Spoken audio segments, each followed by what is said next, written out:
Good evening and welcome to 7 News. Hundreds of thousands more West Australian workers face the prospect of losing their jobs or copping massive fines if they don't get vaccinated against COVID. In the biggest shake-up of the state's vaccine rollout, the government has targeted job categories that account for 75% of WA's workforce. State political editor Jeff Parry reports.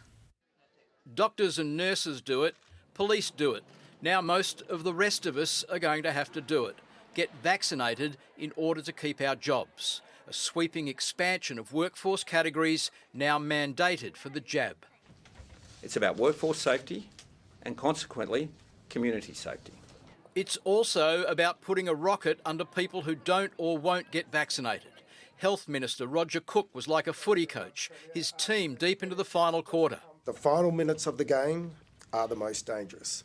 Group 1 includes those doctors and nurses, police, career firemen and interstate truck drivers already on notice to be fully vaccinated by December 31st.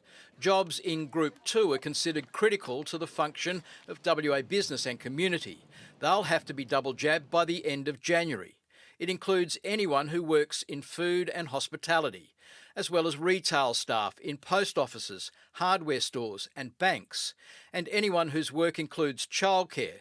Those who work in schools must be fully vaccinated before the start of Term 1 next year. Almost all forms of transport are included, on and along WA roads and in our ports. Anyone who cares for people, animals or premises, and the whole construction industry.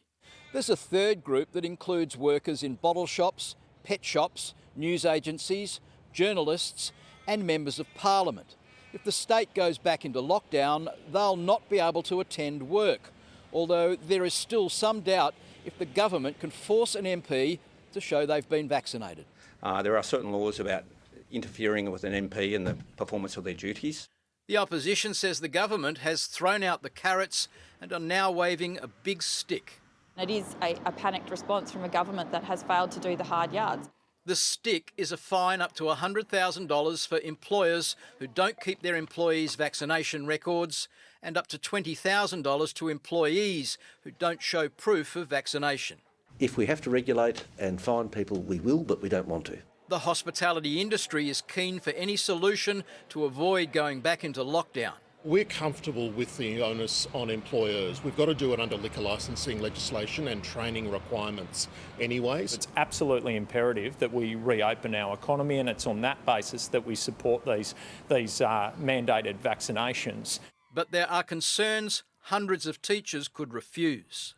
The capacity of a principal to put teachers in front of classes, that is compromised if even one or two are in a school are not there. This afternoon, a handful of protesters descended on Dumar House, rallying against the changes. A minority protesting about vaccinations for the majority. Jeff Parry, 7 News.